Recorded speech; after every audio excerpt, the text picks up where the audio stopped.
sommes diffusés en direct avec Sophie Chag. Hello Donc, Emilia. hello, vraiment, je suis vraiment plus que ravie de t'avoir avec moi dans mon groupe, avec toutes ces mamans qui vont venir nous regarder.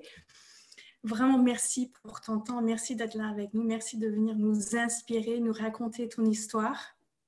Ça me fait plaisir. Je te propose, donc elles sont en train d'arriver, celles qui arrivent, faites-nous coucou, comme ça je pourrais dire à Sophie qui est là avec nous. Je sais qu'il y a Emma Aubry qui te connaît, qui a déjà suivi tes programmes, qui est là avec nous. Hello Il y a Emma. Lydia Martin, génial, je suis trop contente, ça va être trop génial ici. Si jamais celles qui nous regardent en replay, mettez-nous hashtag replay, comme ça on sait que vous avez regardé avec nous. Dites-nous ce que vous en pensez au fur et à mesure. Si vous avez des questions pour Sophie, je serais ravie de les lui transmettre. Aujourd'hui, il y a aussi Florence Frichard. Bonjour Florence. Bonjour. J'avais vraiment pour intention avec toi aujourd'hui, Sophie, c'est qu'on vienne parler de ton histoire, de qui tu es, parce que tu as des résultats. Ah, ton image est partie. Ça va? Oui, c'est bon, c'est ma maman qui m'appelle. Maman, c'est pas le moment. Maman, enfin. C'est ça. Il y a Vicky qui est là avec nous aussi. Bonjour Vicky. Salut Vicky. Je disais, j'avais pour intention de venir parler de toi, de qui tu es. Moi, je suis vraiment quelqu'un, j'adore les histoires. Depuis toute petite, j'adore qu'on me raconte les histoires. Et j'adorerais en savoir plus sur toi, de ton parcours, de comment tu es arrivé à avoir ces résultats, cette vie que tu as aujourd'hui qui est juste énorme pour moi. Qu'est-ce que je rêverais d'avoir les mêmes résultats que tu as dans ton business. Je suis maman de 3 enfants comme toi, d'avoir mon mari, de voyager de par le monde. J'adore. Parle-nous de qui tu es. Comment qu'on est arrivé là? Alors, déjà, je pense que mon histoire, pour commencer depuis le début, mon histoire, elle est que mes parents se sont séparés quand j'étais très jeune. J'avais 7 ans, 7-8 ans. Et je me suis retrouvée à vivre la majorité du temps avec ma maman. Puis ma maman, elle avait un tout petit salaire. Et on a vraiment vécu des années très difficiles où tu sais, il y avait ce petit pot sur la table là avec les 100 francs qui restaient le 15 du mois. Puis il fallait faire avec ça en fait. Et j'ai eu très tôt ce truc d'injustice face à l'argent en fait. Parce que moi, je n'avais jamais d'habits neufs, j'avais jamais de choses neuves. Et à côté de ça, j'avais mon papa qui gagnait quand même plutôt bien sa vie. Mais comme c'était la guerre avec ma mère, tout ce que j'avais chez mon père, je l'avais chez mon père, mais je l'avais que chez mon père. Puis mon père est parti quand j'avais 10 ans vivre en Martinique. Donc finalement, un peu le confort, je l'avais, mais 2 fois dans l'année seulement. Et à l'intérieur de moi, il y avait ce désir-là de la petite fille de vivre une vie où c'était pas si dur. Tu sais, où c'était pas... Parce que c'était quand même vraiment intense. Je voyais ma maman pleurer beaucoup de ne pas pouvoir... Ça me touche, j'avais pas prévu ça. Merci de nous partager ça. C'est précieux ce que tu nous partages là. Donc, ouais, c'était vraiment dur de voir ma maman galérer comme ça. Mais en même temps, tu sais, moi, j'ai pas pu faire d'études, j'ai pas pu...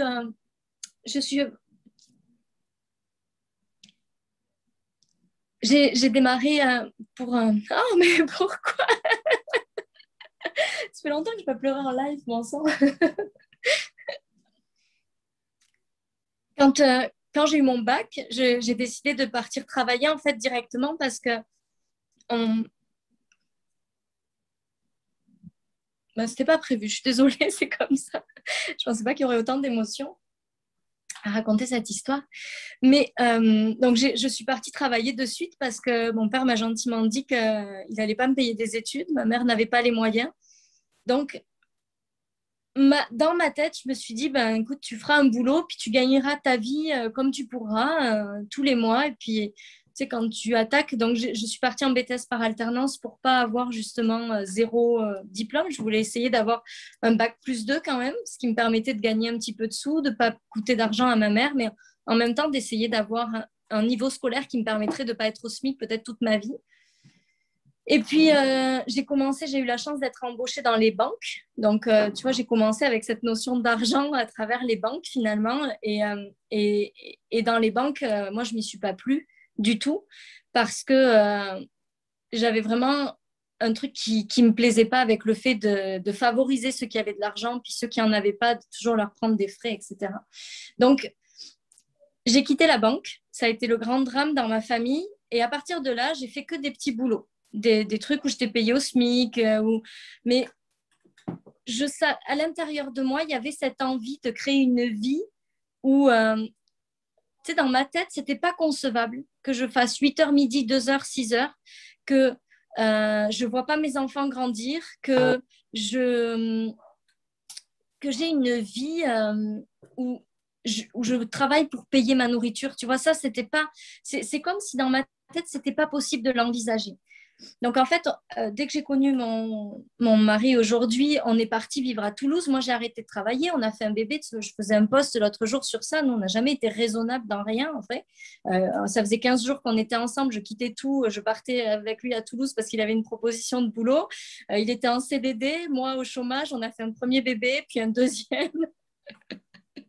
18 mois après, ma deuxième était née. Mais tu sais, ce truc de, mais en fait, moi, je veux vivre. Je veux vivre pleinement. Puis, j'ai pas besoin d'attendre que ça fasse 10 ans que je sois avec lui, parce que si ça se trouve, dans 10 ans, on sera plus ensemble de toute façon. Donc, autant le faire tant qu'on est bien, tant qu'on s'aime, tant qu'on est amoureux. L'argent, ben, on verra comment il arrivera. Puis, toujours cette confiance, malgré tout, qu'il y aurait toujours une solution. Et c'est ce qui s'est toujours passé dans les moments les plus durs, parce qu'on a vraiment connu des moments financiers. Tu t'en doutes quand tu te retrouves avec 2 enfants, avec un seul travail, le chômage. Bon. Puis même au bout d'un moment, j'avais plus droit au chômage d'ailleurs. Mais du coup, il y a eu vraiment des moments difficiles, mais j'ai toujours eu cette confiance à l'intérieur de moi qu'il y avait une solution. Et à chaque fois, il y avait quelque chose qui se passait, un remboursement des impôts qui arrivait, il fallait payer un truc à la voiture. Il y avait toujours, tu sais, les choses qui se mettaient en place. Puis ce qui s'est passé, c'est que en 2019, mon cousin m'a envoyé un petit message en disant « Hey Sophie, je développe un truc de MLM. Est-ce que ça t'intéresse de venir voir ce que c'est ?» Puis là, j'y suis allée, j'ai découvert le développement personnel à travers le MLM.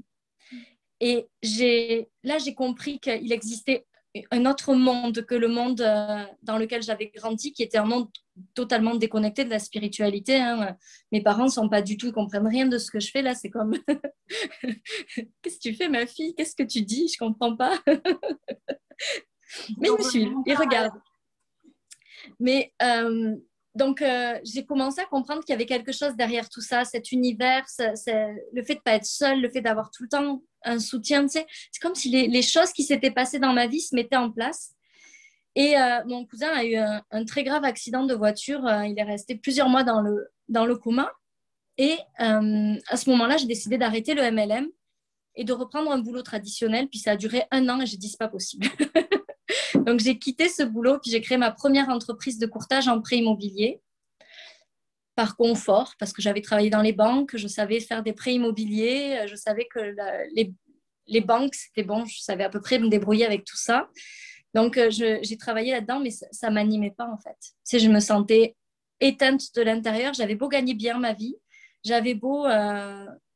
ça m'animait tellement pas. Et donc, en 2018, j'ai décidé de créer mon entreprise de coaching. Et tout est parti de là. Et c'est allé ensuite tellement vite. J'ai fait ma formation de coach. J'ai démarré mon métier de coach en septembre-octobre 2018.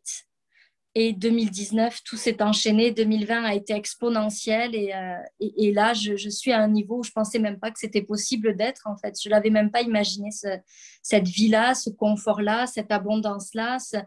Tu sais, il y a juste 1 an, il y a 1 an, c'était même pas envisageable la vie qu'on a aujourd'hui. On n'en rêvait même pas. C'était même pas dans nos rêves tellement que c'était loin. Voilà l'histoire. Merci. J'adore tout ce que tu nous racontes parce que j'entends dans ce que tu dis à quel point tu as une vie qui est en ne plus normale. Oui. D'aller à l'école, de faire un BTS, de se dire qu'est-ce que je vais bien pouvoir faire comme métier, d'être dans dans les contraintes, dans tout ce que, comment on nous limite, dans tout ce qu'on nous dit dans nos familles de ah non mais tu peux pas faire ça et tu peux pas être ci, tu peux pas être ça et le côté aussi pas raisonnable de faire un bébé au bon moment, tu vois, de faire les choses dans l'art, de étape 1, 2, 3, 4 et de te dire tout ce côté que tu dis, ben, tu voulais juste vivre. Ouais. Juste vivre. Et de te dire, dans 10 ans, je ne sais pas ce qui va se passer. Donc, je vis aujourd'hui. Ouais. C'est énorme. Moi, j'ai toujours, peut-être par rapport à l'histoire de mes parents, mais moi, je me suis toujours dit que rien n'était acquis et définitif et que si on attendait d'être sûr, ben, on perdait juste du temps parce qu'il n'y a jamais de certitude. Ça, c'est sûr. C'est fou parce que en gros, j'ai fait un live sur ça hier. Ah, énorme. Oui, sur le fait qu'on ne sait pas de quoi demain est fait. Non. Si je savais que ma vie allait s'arrêter dans 1 an, qu'est-ce que je ferais aujourd'hui? C'est ça. Et moi, j'ai toujours eu cette urgence de vivre là. Ce truc de, on ne sait pas. On ne sait pas si ça va s'arrêter aujourd'hui, demain, on n'en sait rien. Donc, si on commence à se limiter, quand j'ai compris qu'en fait, la seule limite, c'était nous, j'ai décidé de travailler sur toutes ces limites-là, jusqu'à arriver à plus en avoir. Je ne sais pas si ça arrivera un jour, mais je sais que dès que je vois une limite, je travaille dessus parce que je ne veux pas limiter ma vie, en fait. Je veux que si demain je meurs, je sois capable de me dire « Waouh, tout ce que j'ai vécu, c'était extraordinaire. » Je ne veux pas avoir un seul regret. Comment tu arrives à voir tes limites à toi? C'est en faisant des coachings avec les coachs avec qui tu t'engages? C'est toi-même? Comment tu arrives à les voir, toi? Parce Non, que souvent, seul, on a du mal à s'en rendre compte de nos c'est propres... une hyper attention de nos pensées. C'est-à-dire que moi, je suis très, très attentive à la petite pensée qui va me dire non, mais ça, c'est pas possible, ça n'arrivera jamais. Tu vois là, par exemple, les mois de janvier et février ont été des mois extraordinaires avec plus de 100 000 euros de chiffre d'affaires fait. Là, mon jeu, parce que moi, je le vis vraiment comme un jeu, c'est de m'amuser avec 500 000 euros pour ce mois-ci. J'ai aucune idée de si ça va arriver. Mais à chaque fois que dans ma tête, il y a une petite pensée qui dit non, mais c'est pas possible, ça arrivera jamais, je la regarde, puis je lui dis ben non, tu peux pas me prouver que ça arrivera pas. Donc moi, j'y crois. Et puis si ça arrive pas, c'est pas grave, mais ça veut pas dire que c'est pas possible que ça arrive. Ça veut juste dire que c'est pas arrivé. Je regarde tout ça, tu vois, toutes mes petites pensées là qui viennent, qui restent pas, qui passent en vitesse comme ça. Non, mais ça, c'est pas possible, ça n'arrivera pas. En même temps, si quelqu'un m'avait dit en février 2020, écoute, en février 2021, tu vas faire 100 000 euros, 110 000 euros dans le mois, je lui aurais dit, t'es drôle. C'est ça, bien sûr. Je l'aurais pas cru. Alors, puisque j'ai fait quelque chose que j'aurais pas pensé être capable de faire il y a 1 an, pourquoi ce mois-ci, je pourrais pas faire quelque chose que je pense pas être capable de faire? Il y a rien qui me prouve que je suis pas capable. Donc, ben, en attendant que j'ai une preuve que c'est pas possible, je vais croire que c'est possible. Et je m'amuse comme ça avec chaque chose.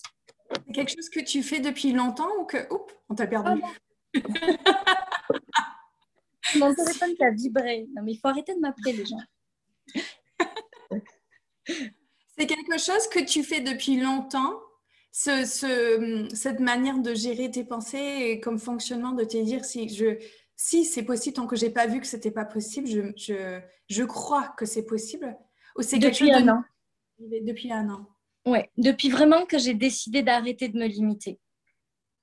Il y a 1 an, j'ai vraiment pris la décision que là, je voulais le craquer, ce code de l'abondance. Je voulais comprendre ce qui va se passer.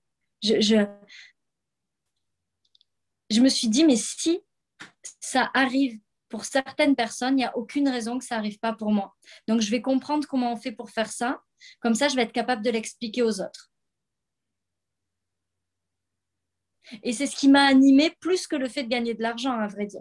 C'est vraiment de me dire, OK, tu vas comprendre le fonctionnement de l'univers, là, les lois spirituelles de l'énergie, pour pouvoir enseigner cette énergie-là. Parce que pour moi, c'est pas ce qu'on doit faire, qu'on doit enseigner. C'est vraiment l'énergie qu'il y a derrière.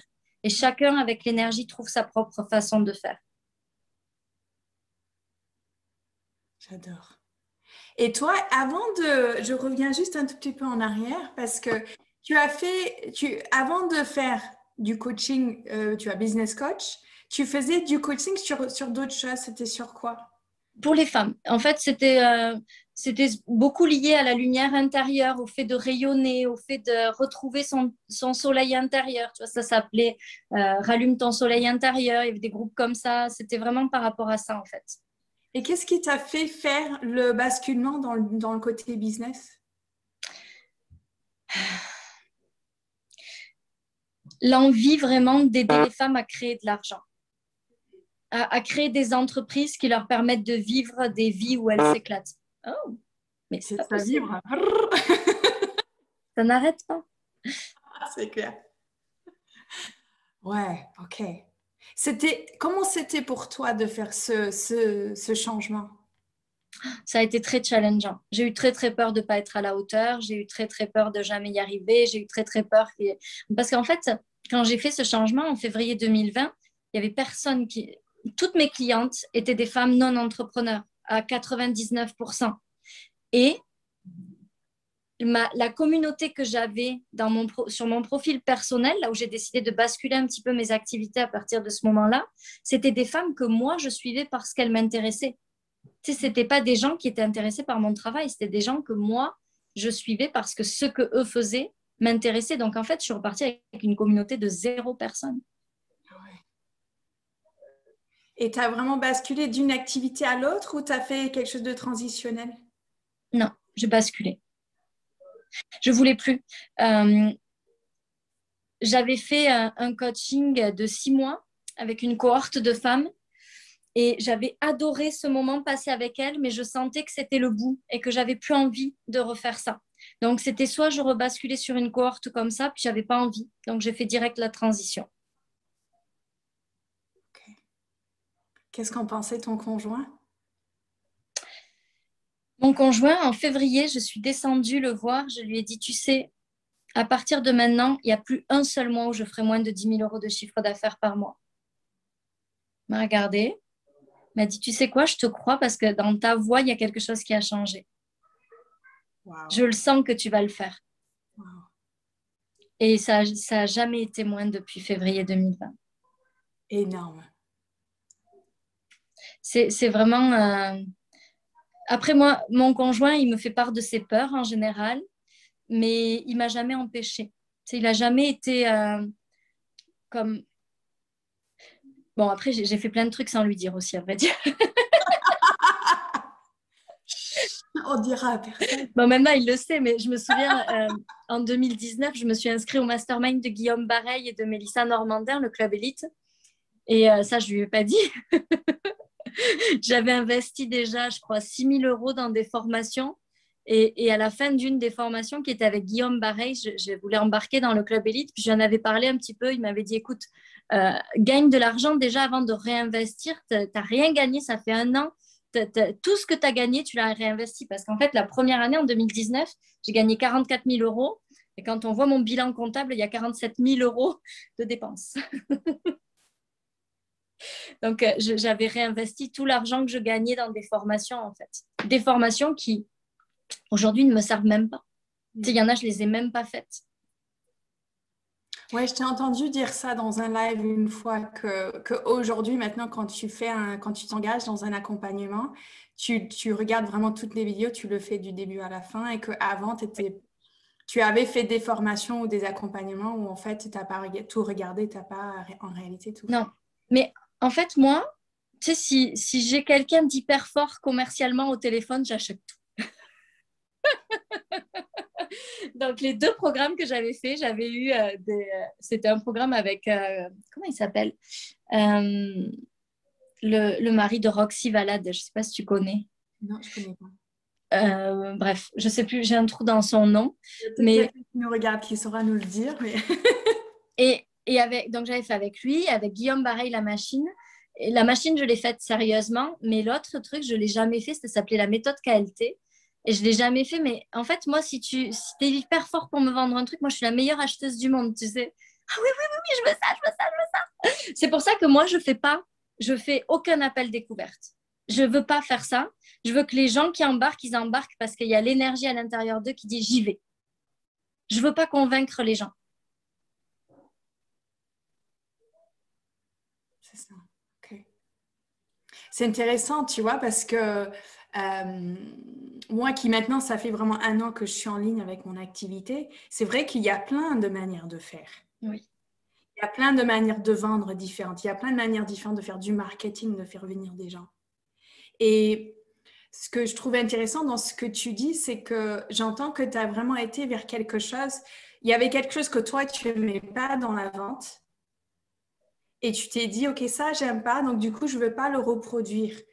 Et donc, tu as été vers quelque chose qui était juste pour toi. Oui, c'est Et exactement qu'est-ce que ça. je trouve ça précieux, en fait? Parce que du coup, tu t'es fait confiance vis-à-vis de ça. Et ça, c'est pas évident à faire, en fait. Se faire confiance. Mais tu sais, moi, je suis hyper intuitive et c'était trop lourd. Moi, faire des appels découvertes, déjà, je suis nulle. Alors, je suis très bonne pour acheter, mais je suis très nulle pour vendre. Essayer de convaincre quelqu'un, mais c'est là aussi où je me suis rendu compte que c'était pas fait pour moi. Je sais pas convaincre les gens. Moi, j'ai pas envie de convaincre les gens. Ça m'anime pas de convaincre les gens. J'ai pas envie de leur dire non, tu as vraiment besoin de ce que je suis en train de te proposer. Moi, je veux que les gens ils disent ah, je veux acheter ton truc. Moi, je veux que ça marche comme ça. Et par contre, au début, ça a été dur de croire que ça pouvait marcher comme ça. Mais je t'assure qu'aujourd'hui, je fais aucun appel. Et même des fois, il y a des gens qui me disent, Sophie, est-ce que tu penses qu'on pourrait s'appeler vite fait pour savoir si c'est la bonne chose pour moi? Puis je leur dis, mais si tu as besoin d'un appel, c'est que c'est pas la bonne chose, ne l'achète pas. Moi, je ne vais pas t'inciter à acheter quoi que ce soit. Je suis hyper sécure sur le fait qu'il y a des gens qui vont acheter quoi qu'il arrive. Si c'est pas toi, c'est pas grave. Je veux surtout pas mettre une quelconque forme de pression aux gens de il faut que j'achète parce que je sens qu'elle a besoin que j'achète. Je, je veux jamais que les gens ressentent ça. Moi, je veux que ce soit les bonnes personnes qui arrivent dans mon monde. Je veux que ce soit les gens qui ont besoin de mes choses, envie de mes choses, même pas besoin, envie de mes choses qui arrivent dans mon monde. Envie pour améliorer leur vie, envie pour améliorer leur business, envie pour améliorer leur argent. Mais je ne veux pas qu'ils se disent, oh mon Dieu, j'ai besoin de ça, sinon je n'y arriverai jamais dans la vie. Parce que la réalité, c'est qu'à l'intérieur de nous, on a tout. On a déjà les capacités pour tout faire. C'est juste que c'est plus facile, plus drôle et plus rapide de le faire avec certaines personnes. Yes, tout à fait. Mais toi, moi, n'importe qui sur la planète, l'accès à la bibliothèque de l'univers, on y a tous droit. On a tous accès à ça. Il n'y a personne qui a besoin de quelqu'un dans sa vie pour y arriver. Par contre, c'est vrai que de le faire avec un coach, c'est vachement plus drôle. C'est plus rapide, c'est plus amusant. Pour toi, tu vois, sur ton chemin, j'imagine que, et je vois, tu vois, dans tout ce que tu as raconté jusque-là, pour être entrepreneur, à mon sens, il faut prendre un certain nombre de risques. Pour y arriver, il faut croire en tout ce qui est possible. Si on ne croit pas en tout ce qui est possible, bah, c'est vachement dur quand on est entrepreneur. Pour toi, la prise de risque la plus importante que tu as prise, c'était laquelle? Je te dirais que moi, des risques, j'en prends tout le temps. Tu sais ce qu'on est en train de faire là? On va signer demain 210 000 euros de devis pour faire des travaux dans notre maison, sachant qu'on a déjà signé 40 000 euros de devis. Donc, ça va faire 250 000 euros. Et on a à peu près de côté 50-60 000 euros. On n'a aucune idée, on ne veut pas faire de prêt, mais on sait qu'on va les manifester et les créer pour payer ça. On prend des risques tout le temps. Là, tu vois, j'ai embauché cette semaine 2 personnes dans mon entreprise. La plupart des gens te diraient, je vois mon comptable demain, j'imagine même pas la tête qu'il va faire quand je vais lui dire, au fait, j'ai embauché 2 nouvelles personnes, on est 6 désormais. Moi, je fais que ça. J'ai embauché une coach à 10 000 euros par mois. Je viens d'embaucher une deuxième coach que j'ai payé 50 000 euros cash. Je n'avais pas l'argent quand je l'ai embauchée. Je lui ai dit, OK, tu me donnes une semaine, je te paye. J'ai manifesté 65 000 euros dans la semaine. Je l'ai payé. les risques, ils sont permanents, mais j'ai tellement confiance que je suis soutenue. Quand je prends des risques, je les prends jamais avec la peur. Je les prends avec la confiance. Je les prends. Ouais, je sais pas. Bruno est avec une de nos assistantes. Je sais pas ce qu'ils font, mais ils ont dû régler un problème comptable, visiblement. Et je les prends toujours avec la confiance que c'est sûr, il va se passer la bonne chose. Ça va être possible. Quand j'ai embauché ma coach, c'était 10 000 € par mois. Le mois d'après, Bruno, il démissionnait. Donc, il fallait que je génère 65 000 € par mois de chiffre d'affaires minimum pour nous payer, remplacer le salaire de Bruno, payer ma coach et payer toutes les charges que j'avais. Quand j'ai embauché ma coach, je faisais 45 000 € de chiffre d'affaires. J'avais aucune idée de comment j'allais passer à 65 000. 45 000, je pouvais la payer, me payer, mais jusqu'au mois d'août, quoi. Après, il fallait payer aussi Bruno, plus d'autres charges qui arrivaient. Mais moi, j'ai toujours... Tu sais, c'est comme quand tu fais un bébé et que tu n'as aucune certitude que tu... On a toujours fonctionné comme ça, en fait. La prise de risque, elle a toujours été là. Bruno, il le dit tout le temps, nous, on devrait être riche, on ne le sera jamais. Le moment où il a commencé à bien gagner de sa vie à Toulouse, il travaillait dans l'aéronautique, il a monté toutes les étapes, il a fini par bien gagner sa vie. Je lui ai dit, oh, tu sais quoi, j'aime pas Toulouse, on ne peut pas rentrer dans les Landes. Il a tout quitté, on est parti dans les Landes. On a recommencé à zéro. Il est reparti avec un salaire 1 500 € de moins que ce qu'il gagnait. On a toujours fait des choix dans la confiance et en suivant notre cœur, nos désirs. Donc, la prise de risque, elle est permanente. Ouais, c'est ça. Quelle est pour toi la prise de conscience la plus impactante que tu as eue avec tout ça?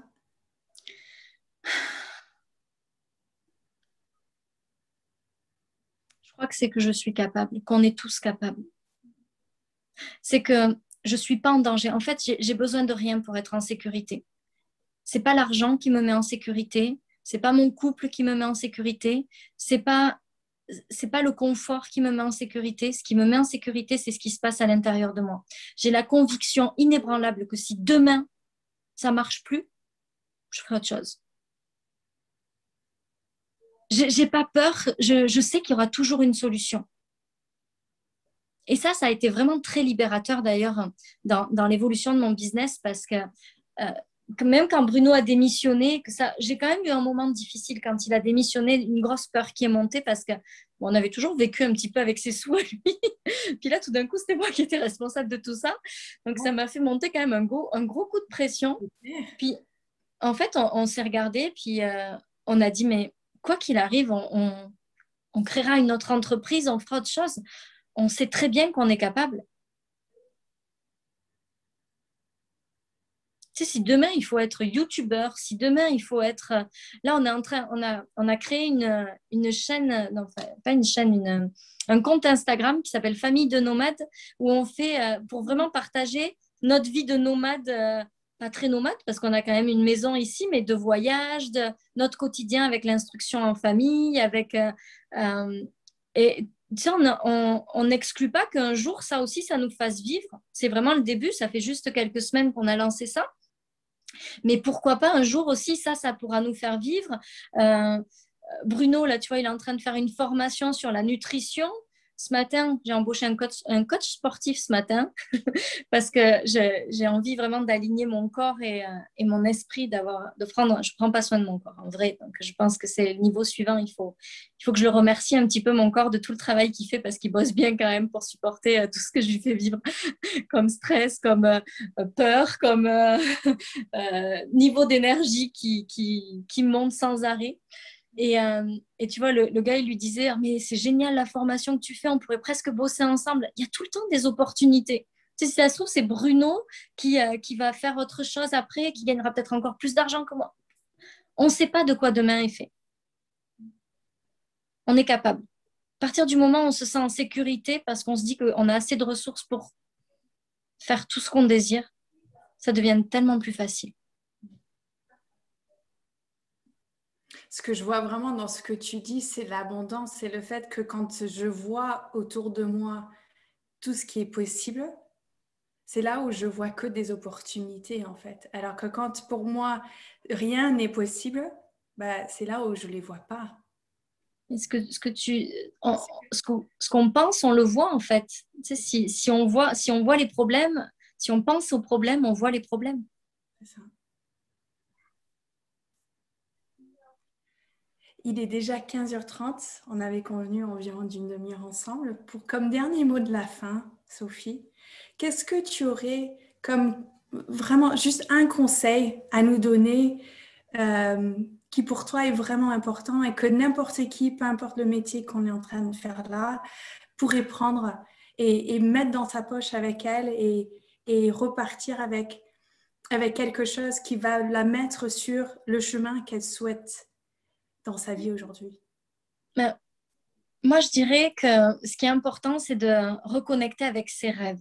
Parce que souvent, parce qu'on nous a appris que nos rêves, ils étaient un peu fous, on a tendance à les avoir étouffés sous un coussin, puis on ne sait même plus qu'on rêve. Moi, je me souviens, mon premier coaching en 2018, ma coach, elle m'a dit, c'est quoi que tu aimes faire?